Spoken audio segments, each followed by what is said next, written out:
ಕಾಲದಿಂದ ಈ ಪ್ರೀತಿ ಕರಗಲು ಸಾಧ್ಯವೇ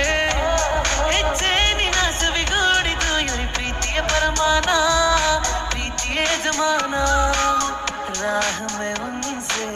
मुलाकात हो गई राह में उनसे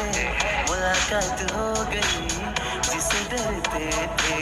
वही बात हो